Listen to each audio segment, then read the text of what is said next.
Voy a ceder la palabra entonces ahora al autor del libro, al doctor Carlos Jaico.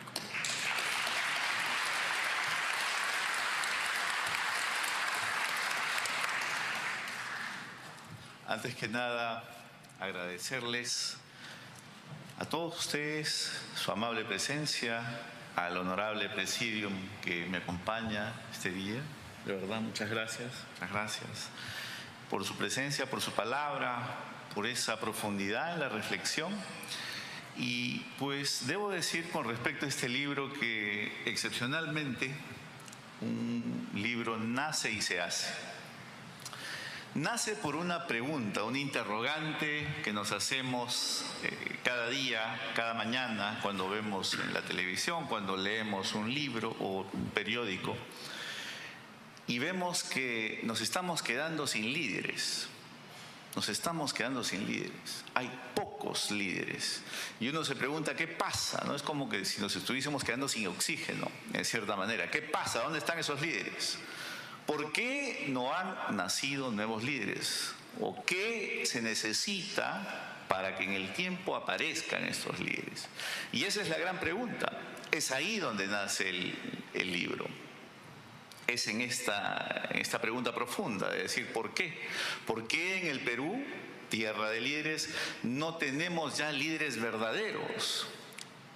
¿Por qué estamos asistiendo últimamente a la aparición de líderes fácticos, líderes que nacen hoy para morir mañana, líderes de la palabra fácil o líderes que únicamente ven un beneficio personal en lo que hacen? Entonces, ¿cómo poder trabajar o contrarrestar esta ausencia de líderes? Pues con un libro. Y así empezó todo. Empezó este libro pensando que se podían hacer principios, porque debo decir también que libros de liderazgo en nuestros países se han escrito pocos. En todo caso, los que conozco y que hablan de ciertos temas en profundidad se han escrito pocos.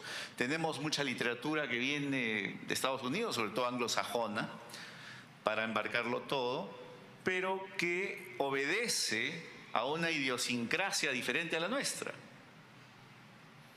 Entonces, en ese contexto, ¿cómo podemos nosotros hablar de principios de liderazgo si estamos hablando de idiosincrasias que no pertenecen a nuestra realidad? Había que empezar por ahí. ¿Cómo entonces enfocar el tema? Y así fue que empezamos trabajando poco a poco las cuestiones pues básicas del liderazgo.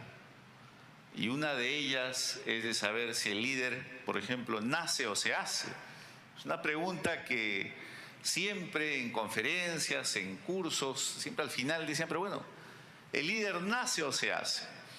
Pues bien, yo debo decirles de que después de menuda reflexión y discusión, el líder se hace. Y creo que en esto ustedes están de acuerdo conmigo.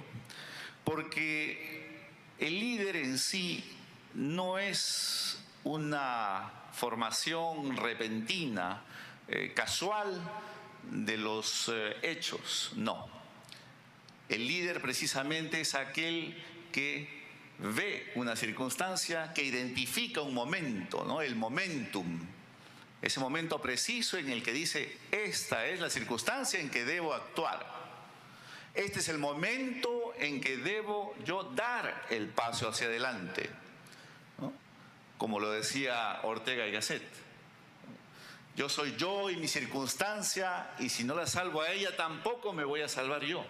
Pues precisamente el líder adopta esta situación, la hace suya y da el paso hacia adelante. Podría en muchos casos incluso decir, pues no voy, no lo hago, me tapo los ojos o los oídos y sigo mi camino. Pero precisamente es ahí donde estaría abandonando esa circunstancia que lo llama, que le exige estar presente.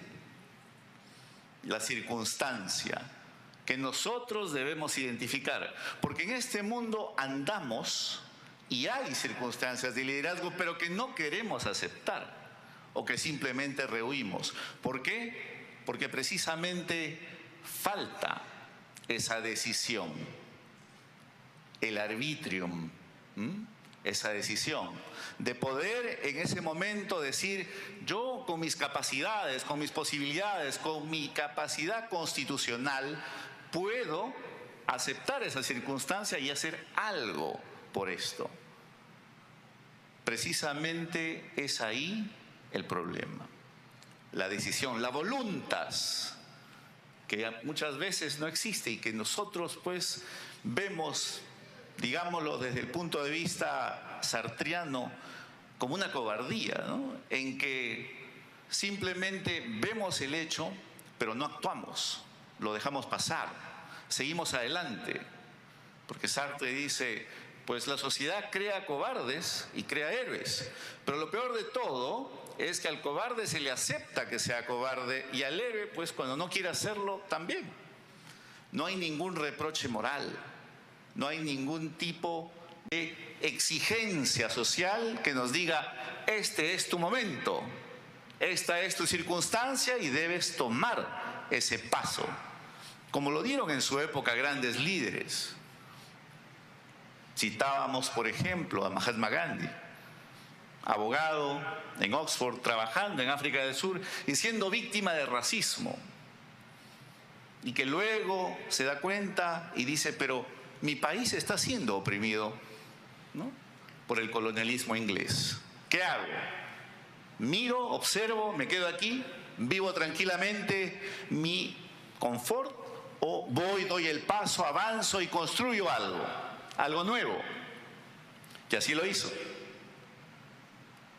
Llegó a India y empezó con esa filosofía tan profunda de la no violencia, porque precisamente un líder es aquel que abre un camino nuevo. Ese es el líder, abrir caminos nuevos.